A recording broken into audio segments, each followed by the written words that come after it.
Gloria a Dios. Algo que nos hicimos darle la bienvenida a los que nos visitan por primera vez. Amén. ¿Cómo son los nombres? Ignacio, Natalia, y por allí. Elvira. ¿Cómo le decimos? Bienvenidos en el nombre de Jesús. Que puedan sentirse cómodos, estar en el mejor lugar, en Amén. la casa de nuestro Padre Celestial. Amén. Vamos a leer entonces la palabra de Dios. Oseas capítulo 6, versículo 3 y versículo 4. El 6 grande y el 3 chiquito. En el nombre del Padre, del Hijo y del Espíritu Santo. Y conoceremos y proseguiremos en conocer a Jehová, como el alba está dispuesta a su salida, y vendrá a nosotros como la lluvia tardía y temprana a la tierra. ¿Qué haré a ti, Efraín? ¿Qué haré a ti, oh Judá? La piedad vuestra es como nube de la mañana y como el rocío de la madrugada que se desvanece. Amén. Padre Celestial, una vez más venimos a tu presencia. Te damos gracias por todo este culto y ahora ante tu palabra estamos, Señor, rogando que seas tú hablando a nuestros corazones. Señor, porque no hay necesidad de que te cuentemos lo que hay en nuestros corazones. Tú lo sabes todo, Señor. Oh Dios mío, estamos, Señor, necesitando que tú hables a nuestras vidas, que tú te glorifiques, que tú sigas rompiendo cadenas y tu Espíritu Santo nos ayude a entender tu palabra y el mensaje que tú quieres darnos en esta mañana. Ministra nuestras vidas y recibe tú la gloria en el nombre de Jesús. Amén. Pueden sentarse. Dentro de los profetas menores, tal vez este pasaje es de los más conocidos. Amén. Ahora, quiero hacer unas preguntas. ¿Se imaginan ustedes a Dios sin opciones? Cuando digo sin opciones, como sin saber qué hacer, porque uno que conoce a Dios, le vamos conociendo, pero creo que los que tenemos algunos años en su camino, conocemos bastante de lo que es el carácter de Dios. Por ejemplo, Noel en la escuelita bíblica está enseñando sobre los atributos de Dios a los niños, y es algo fundamental. Cuando uno quiere saber cómo es Dios, ¿cierto? Su soberanía, su sabiduría, amén, su omnipotencia, su omnipresencia, todo lo que es Él. Y en la medida que vamos conociendo, decimos, Dios nunca se va a quedar sin recursos. Ni mucho menos, Dios nunca se va a quedar sin saber qué hacer, como nosotros. Que a veces, hermano, aunque seamos, o alguno piense que es una persona muy calificada, muy capacitada para arreglarse siempre con su fuerza, llega el momento en que uno se encuentra en callejones sin salida, como se dice. Pero saben que Dios, a pesar de lo que Él es, ha habido momentos al lidiar con el ser humano, y en este caso con su pueblo Israel, que prácticamente como que se quedó sin opciones. Y creo que me entienden, cuando digo que Dios se quedó sin opciones, es que Dios no pudo ya hacer lo que Él quería hacer desde un principio. Y Dios, como todo un caballero, y siempre decimos, no va a hacer en ningún corazón, en ninguna vida, algo que esa vida no le permita hacer. Porque Dios tiene toda la capacidad y todo el poder. Recordemos, Dios es omnipotente, entre otras cosas, Dios todo lo puede. Nada es imposible para Dios, pero muchas veces se quedó sin recursos, hablando muy irónicamente, porque el ser humano no le ha dado a Dios el lugar para ir a trabajar. Amén, incluso a Jesús. Nosotros leemos que Jesús hizo muchísimos milagros. Los evangelios cuentan de montones de milagros. Y el apóstol Juan dice que ni siquiera están escritos todos los que hizo, porque él hablaba de una forma exagerada diciendo no cabrían en los libros si uno fuera a registrar todos los milagros que hizo Jesús. Es decir, que hizo un montón. Sin embargo, hubo ciudades que los que conocen la Biblia y los evangelios habrán leído, en las que Jesús llegó y no pudo hacer milagros. No pudo, no por su falta de poder o de voluntad de hacer el milagro, sino porque a veces se encontraba con limitantes en los corazones. Por ejemplo, ¿qué puede ser? Algo muy conocido, la incredulidad. Amén. Dios ha hecho lo imposible. En la Biblia, Dios abrió el mar en dos, abrió el Jordán también. Dios resucitó muertos. Dios sanaba a los leprosos. Dios hacía milagros de todo tipo. Pero resulta que de pronto se encuentra con un corazón que por fuera se ve físicamente sano, pero su corazón endurecido, y ni Jesús pudo hacer nada. Amén. Ni Jesús pudo hacer nada. Entonces, ¿cómo es de increíble y cómo puede ser una limitante tan grande en nuestras vidas cuando no le damos la libertad a Dios de que Él haga lo que quiera? Todos venimos a la iglesia, digamos, con ciertos miedos y temores. ¿Qué va a pasar si yo digo que sí a cuando me invitan a conocer a Cristo o a dejarlo entrar a mi corazón? Pero después que lo hacemos nos damos cuenta que esos miedos eran cosas porque éramos un poco ignorantes del Evangelio, pero todo lo que Dios va haciendo en nuestra vida es bueno. Amén. Todo lo que Dios hace en nuestros corazones es bueno, es para nuestro beneficio integral, en todo sentido. Ahora, cuando el Señor se encuentra con esta situación con el pueblo de Israel, les hace esta pregunta en el versículo 4. Y él a veces se refería con este nombre, Efraín, a su pueblo, Judá. ¿Qué haré a ti, Efraín? ¿Qué haré a ti, oh Judá? Después de venir lidiando con su pueblo, con su gente, con los que él mismo había creado, entonces conocía todo, conocía hasta sus mañas, ¿cierto? Conocía sus caprichos, sabía cuando el pueblo tenía necesidad o cuando el pueblo solo quería complicarlo, sabía, ¿sabe? Porque así somos nosotros también, no somos mejores ni peores, pienso, que los israelitas de la Biblia. Pero tenemos nuestras cosas y Dios conoce todo, sabe lo que realmente necesitamos y sabe lo que puede esperar. Hoy hablamos de las necesidades que son urgentes en nuestras vidas, ¿cierto? Hay cosas que, hermanos, pueden esperar, hay otras que ya necesitamos la intervención divina. Ya porque no sabemos ni siquiera qué va a ser el día de mañana, dice la Biblia. Hoy mismo necesitamos la intervención de Dios. Y este pueblo sabía lo que era ver a Dios intervenir, pero de pronto su corazón se fue endureciendo. Porque este pueblo terminó jugando con Dios y con Dios no se puede jugar. Es como alguno que quiere jugar a ser evangélico pensando que es una religión más. Amén. Y que puede jugar con Dios cuando lo necesito, como un amuleto, como el católico que tiene su estampita. Cuando necesito, me acuerdo después, Dios estará por allá en la estratosfera, en algún lugar, pero con lo suyo y yo con lo mío. Y no es así. Porque, hermano, nosotros hablamos de un Jesucristo que dejó su trono para venir a la tierra, para venir a morir por nuestros pecados y reinar en nuestros corazones. Y ser más que un Dios por ahí lejano, ser el Señor de nuestra vida, ser el Dios de nuestra vida. Y siempre quiso lidiar de esa forma cercana, íntima con su pueblo, pero el pueblo reaccionaba de esta forma. Y cuando se pregunta en la Biblia a Dios, ¿qué haré a ti? Le está diciendo, ¿qué voy a hacer contigo? Como le ha dicho usted tal vez a su hijo cuando se pone muy intenso, o cuando se pone más que intenso, desobediente, ya no sé qué hacer con vos. Hace poco, espero que no me miren de mi trabajo, pero hace poco mi patrón llevó a uno a la oficina y le dijo, ya no sé qué más hacer con vos, porque uno se quejaba de él, otro se quejaba de él también. Ya no sé qué más hacer con vos. Y de esa misma forma actuó Dios con su pueblo. Se preguntó, ¿qué voy a hacer? ¿Se imagina Dios preguntándose qué voy a hacer si Él es el que sabe todo? Pero a veces hace Dios de todo por nosotros para salvarnos y nuestra reacción es terca y nuestra reacción es de cerrarnos otra vez y de cerrarnos otra vez. Y Dios actúa en su misericordia. ¿Cuántas veces Dios ha tratado con nosotros?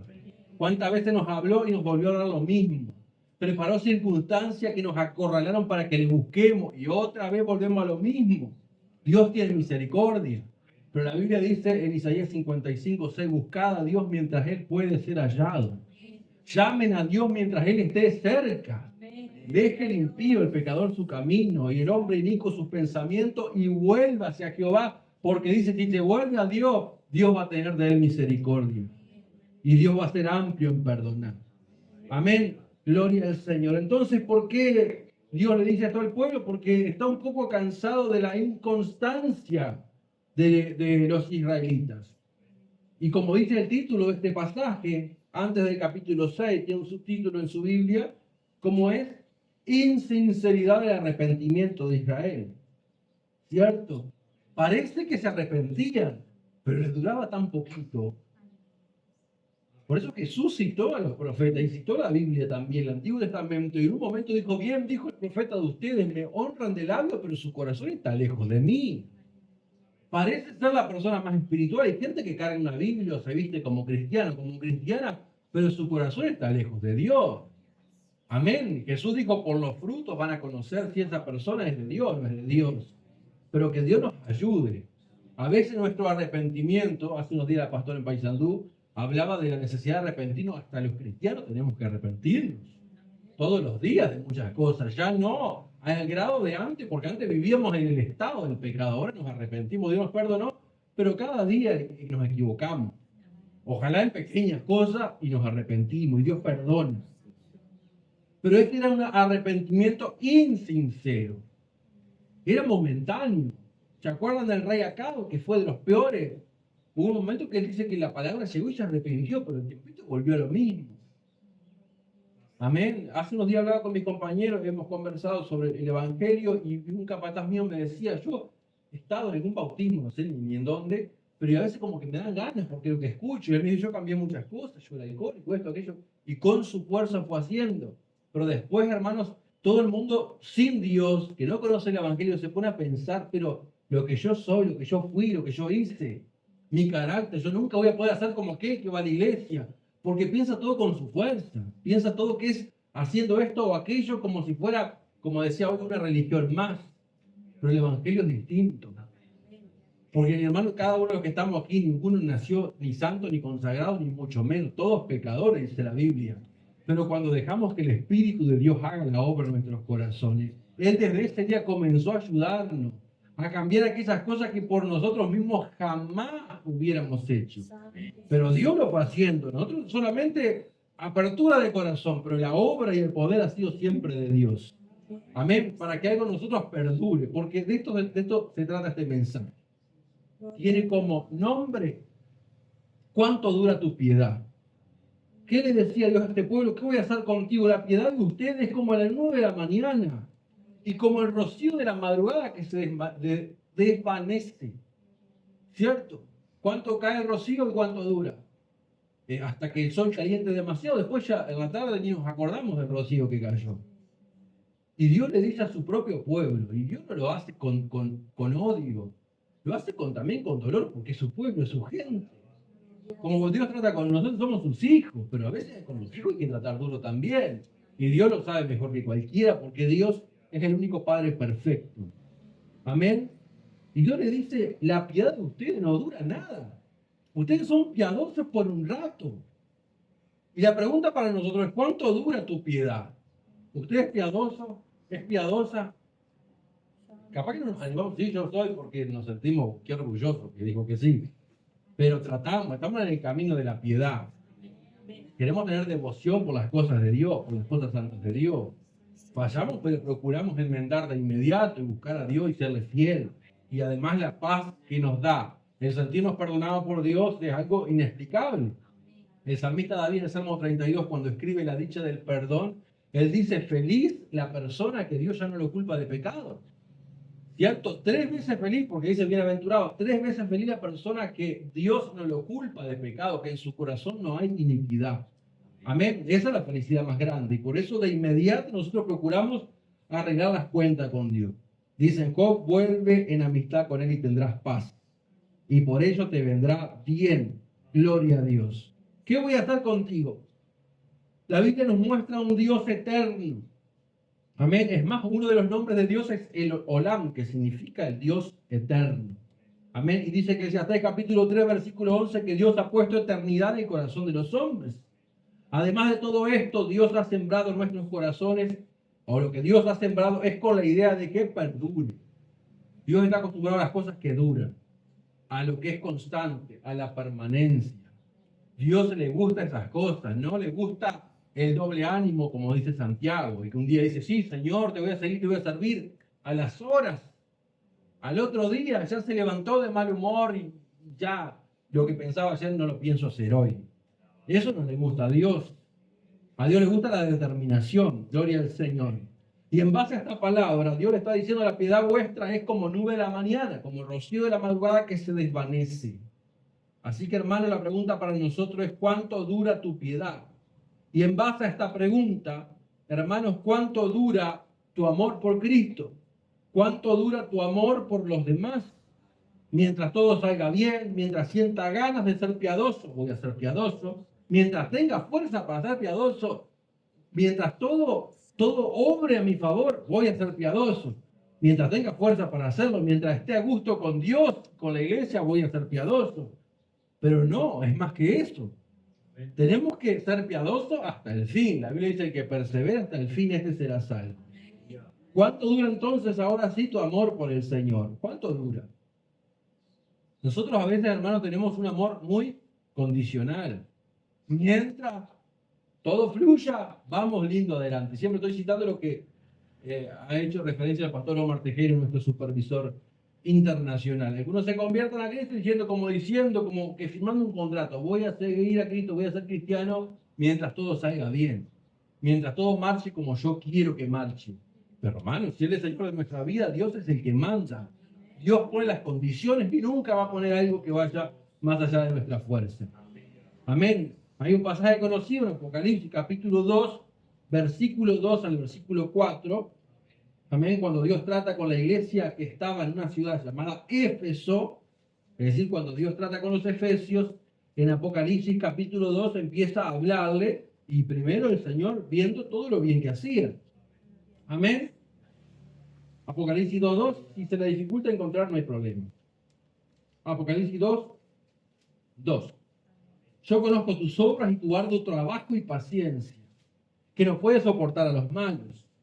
Y has probado a los que se dicen ser apóstoles y no lo son, y los has hallado mentirosos. Dios dice, conozco esas cosas. Conozco que has sufrido y has tenido paciencia. Yo sé, le dice Dios, que has trabajado arduamente por amor de mi nombre y no has desmayado. Es decir, lo que está bien, está bien. Dios no te va a criticar por lo que está mal. No te va a juzgar por lo que está mal. O por lo que está bien, perdón. Pero en este caso dice el versículo 4, no queda ahí. Pero tengo contra ti que has dejado tu primer amor, le dice. Recuerda, por tanto, de dónde has caído y cuál es la palabra mágica. No es una palabra mágica, pero esto soluciona los problemas más grandes de la humanidad. Arrepiéntete. Amén. Recuerda, por tanto, dónde has caído y arrepiéntete. Amén. Ese es el mensaje de Dios y el mensaje que va a perdurar. Así comenzó a predicar Juan el Bautista, así comenzó a predicar Jesús el Evangelio. Arrepiéntanse porque el reino de los cielos ha llegado a ustedes. Arrepiéntanse y conviértanse. Y esta iglesia supuestamente estaba haciendo todo bien, o casi todo bien. Es decir, hay trabajo, hay paciencia, hay celo, hay sufrimiento. Pero le dice Dios, pero no hay amor. Amén. No hay amor. Y no hay nada que sustituya el amor. En 1 Corintios 13, una de las poesías o poemas más hermosos de la Biblia, y en lo secular se cita también, dice que podemos hacer de todo. Yo puedo dar mi cuerpo para ser quemado. Puedo entregar todo lo que tengo para darle de comer a los pobres. Pero si no tengo amor, no sirve de nada. Yo puedo hablar en lengua más que cualquiera, puedo hacer esto, puedo hacer aquello. Pero si no tengo amor, nada soy, dice la Biblia. Entonces, ¿cuánto dura nuestro amor? En primer lugar, por Cristo. Porque el mandamiento más grande, ¿cuál es? Dice la Biblia, amarás al Señor tu Dios con todo tu corazón, con toda tu mente, con toda tu alma. Y después dice, y amarás a tu prójimo como a ti mismo, lo amarás. Por eso, si no amamos, no somos nada. Y dice el apóstol Juan, si no amamos a un hermano o al prójimo que lo vemos, ¿cómo vamos a amar a Dios que no lo vemos? Si yo amo a Cristo, voy a amar a mi semejante. Amén. Pero el tema es cuánto dura. Yo le amo a Dios mientras Él responda. Hay algunos que se ofenden, no, porque Dios no hizo esto o aquello. Dios, dijera a alguien, me defraudó. Imagínese Dios después de dar su Hijo para que muera por nuestros pecados. El inocente por el pecador, que se ponga en nuestro lugar. Y que después yo diga, Dios me desilusionó. Cuando nosotros incansablemente o incontables veces le hicimos doler el corazón a Dios y ahora yo decirle que Dios me desilusionó. Amén. Que Dios nos ayude. Amarás a Dios con todo tu corazón. Amén. ¿Cuánto dura tu amor por Él? A veces uno sin darse cuenta dejó de amar a Dios y solo sigue por inercia. Solo porque es parte de la rutina, pero eso no es amor.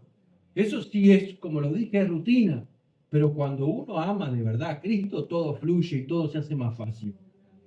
Pero no podemos amar a alguien que no conocemos. Y este mensaje, vamos a citar más de una vez, sobre la importancia de conocer a Dios.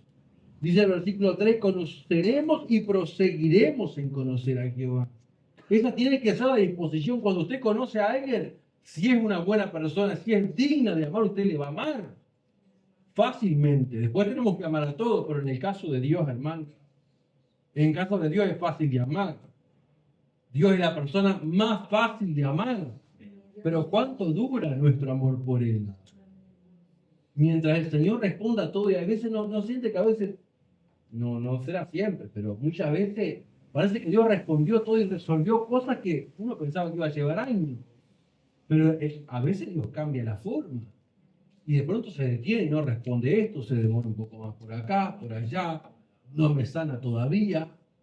Pero yo tengo que amar a Cristo. Yo necesito amar a Cristo. Amén. Si yo estoy dispuesto a amarle a pesar de todo, hermano, como les digo, todo va a ser mucho más fácil. ¿Cuánto dura mi amor por los demás? Bueno, mientras sea recíproco, mientras me amen, pero hoy citamos la palabra que Jesús amó aún siendo nosotros pecadores. Y aún siendo Jesús yendo a la cruz, sabiendo, por los que voy a morir, la mayoría me va a dar la espalda, estoy dispuesto a morir igual.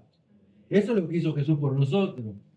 Y hermanos, nosotros estaremos dispuestos a amar de la misma manera. Amén. De la misma manera, con un amor incondicional como nos amó el Señor.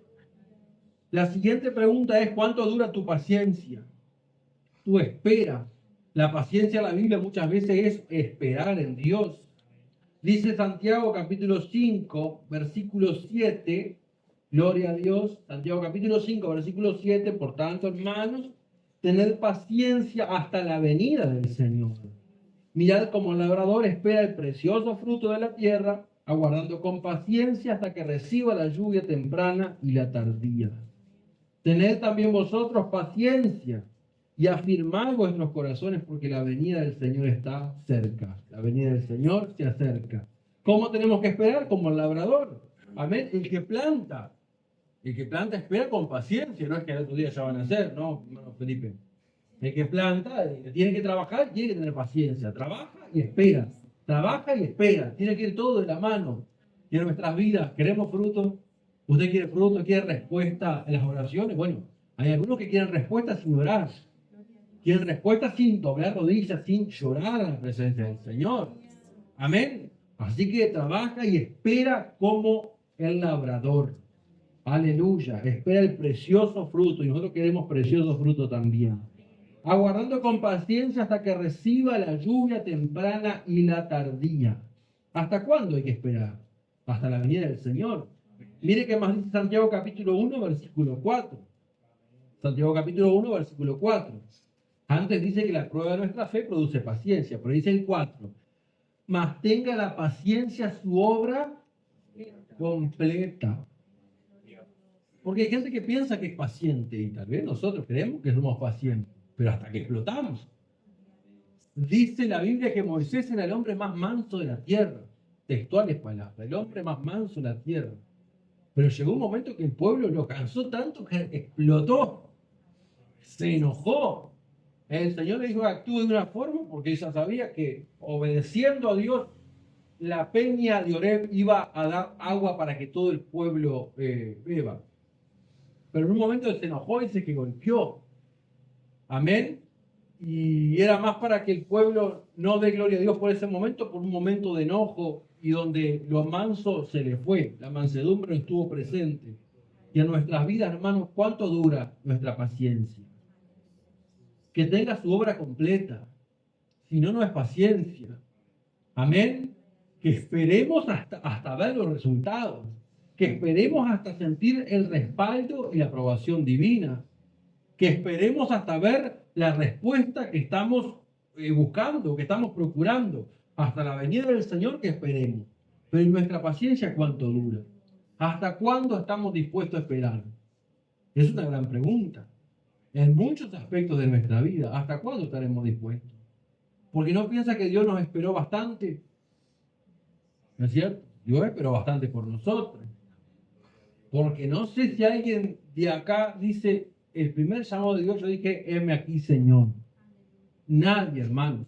Si nosotros todos, el corazón humano es así, hermano, es malo, dice la Biblia.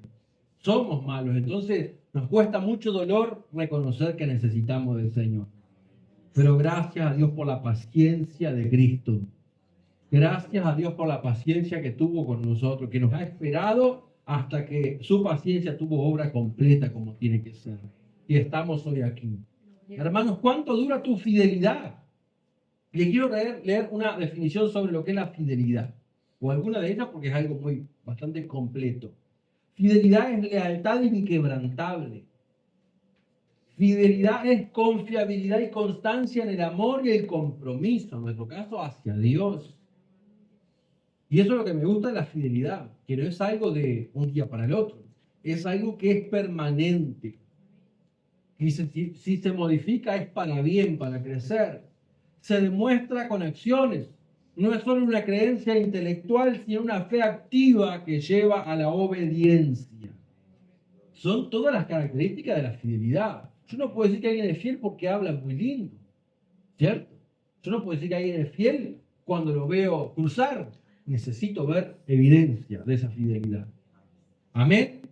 Gloria al Señor. Se manifiesta la obediencia a los mandamientos, la confianza en el plan de Dios, el cumplimiento de su promesa y la firmeza en la fe, incluso en medio de las dificultades. Eso es fidelidad.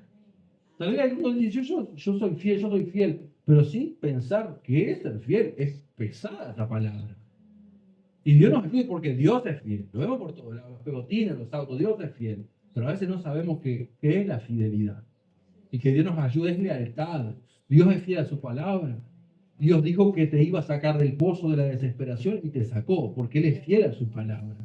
Y Dios dijo que te iba a sostener en los momentos más difíciles, Dios lo va a hacer, porque Dios es fiel. Pero nosotros somos fieles al Evangelio, somos fieles al compromiso que hicimos con Dios, somos fieles a su pacto. La fidelidad entonces está relacionada directamente con la constancia y la permanencia. No podemos distinguir la fidelidad de alguien en un solo día. Pero ¿saben qué nos damos cuenta? En poco tiempo, cuando una persona es infiel. Amén. Cuando una persona no es fiel a Dios, se nota. Y cuando una persona es fiel a Dios, se nota. Para todo esto, hermanos, hay algo que necesitamos y lo encontramos en el buscar el mismo rostro de Dios. Y es determinación y seguridad. Oseas capítulo 6, donde empezamos leyendo, dice la Biblia, Oseas 6, 3, y conoceremos y proseguiremos en conocer a Jehová, como el alba está dispuesta a su salida, y vendrá a nosotros como la lluvia tardía y temprana a la tierra. Determinación de buscarle incansablemente. Amén. Tenemos esa determinación de buscarle no hasta que nos dan la fuerza, de buscarle hasta que veamos los resultados. Amén. Y la seguridad de que Él vendrá a nosotros como la lluvia temprana y tardía a la tierra. Eso es algo muy significativo en cuanto a la importancia de la lluvia en la zona geográfica que está dirigida esta palabra en Israel, donde no llueve casi nunca, o solamente llueve 3 meses al año o en el invierno. La lluvia temprana y tardía era la lluvia, algunas versiones dicen de la primavera, la más importante para que los frutos salgan. Era la lluvia que ellos anhelaban. Y para ellos esto simbolizaba la misma bendición de Dios. Porque Dios les había prometido a su pueblo, si ustedes me son fieles, yo, entre otras cosas, les voy a dar la lluvia temprana y tardía a la tierra. Ustedes van a plantar y van a cosechar. El trabajo de sus manos va a prosperar. Ahí sí va a haber bendición de Dios. Y ellos sabían bien que muchas veces que había sequía, que había todo lo que genera esto, ¿no es cierto? Los problemas para la sociedad y los problemas económicos y demás, era por su desobediencia. Amén. Pero hermanos, la promesa de la Biblia, proseguiremos en conocer a Jehová. Proseguir es un proceso. Amén. De conocer y seguir conociendo más a Dios. Pero hermanos, el fruto de todo esto es que Él vendrá a nosotros, dice la Biblia. Vendrá a nosotros como el alba está dispuesta a su salida. Amén. Así como el sol cuando está oscuro todavía y va subiendo, está dispuesta a su salida. Vendrá a nosotros como la lluvia temprana y tardía de la tierra. Vendrá como una bendición anhelada, esperada y deseada. Amén. Vendrá como la lluvia de la primavera. Hermanos, Dios cumple su parte. Nosotros estamos cumpliendo. Estamos siendo fieles a Dios. Al menos empezamos a ser fieles a Dios. Estamos descubriendo lo que es este proceso de la fidelidad. Amén. De la fe. Tal vez todavía ni empezamos. Pero como dijimos hoy, es ahora el tiempo. Amén. Dice la Biblia. Amén. En tiempo aceptable te he oído, en día de salvación te he socorrido, dice Dios, pero el apóstol agrega, he aquí ahora el tiempo aceptable. He aquí ahora el día de salvación. No sabemos qué va a ser el día de mañana. Hoy es el día para que nuestros corazones se rindan a Dios. Y nuestra búsqueda de Dios no sea superficial, sino sea profunda, una búsqueda determinada, una búsqueda incansable, si es necesario con lágrimas, derramando nuestra vida, nuestro corazón. Como dice el salmista, derrama tu corazón como agua delante de la presencia del Señor. Hermanos, necesitamos que nuestra fidelidad dure hasta el fin. Amén. Necesitamos que nuestro amor por Él dure hasta el fin. Amén. Porque hoy es fácil ver personas que temporalmente son religiosas, pero que ese no sea nuestro propósito en la vida. Ser fiel a Dios mientras pueda. Ser fiel a Dios mientras no haya algo que me parezca más atractivo, sino ser fiel a Dios hasta el final. Amén. ¿Cuál va a ser el recibimiento en el cielo cuando lleguen los escogidos? Ven, buen siervo fiel. En lo poco fuiste fiel, dice el Señor, en lo mucho te pondré. Entra en el gozo de tu Señor. Esa va a ser la bienvenida cuando lleguemos al cielo. Pero ve bien, buen siervo fiel. Amén. ¿Cuántos somos fieles aquí? Ojalá que todos seamos fieles al Señor. Amén. Es todo un proceso. Empezamos, nos equivocamos, fallamos, tropezamos, pero Dios nos levanta. Si nos agarramos de la mano de Dios, Dios no nos va a dejar en vergüenza. Si nos agarramos de Dios fuertemente, no nos va a dejar solos. Amén. Así es Dios con nosotros. Es un Padre comprometido. Es un Padre fiel. Es un Padre bueno. A pesar de lo que somos, Dios nos ayuda. Mire si será bueno el Señor. Amén. Los padres aman a los hijos a pesar de lo que los hijos son. Que el Padre Celestial nos ama a nosotros a pesar de lo que somos. Pero hermanos, más nos ama, más nos va a rodear si nosotros estamos dispuestos a serle fiel, a buscarle a Él. Vamos a ponernos de pie lo que puedan y vamos a orar por su palabra. El Señor está aquí, hermanos. Dios es bueno, de verdad. No es solo por decirlo y repetirlo una y otra vez. Es que uno va conociendo que Dios es bueno. Amén. Uno va experimentando la bondad de Dios. Vamos experimentando su misericordia. Vamos conociendo, decía el salmista, prueben y vean que Dios es bueno. Dichosa la persona que confía en Él. Dichosa la persona que confía en Dios. Padre Celestial, te damos gracias.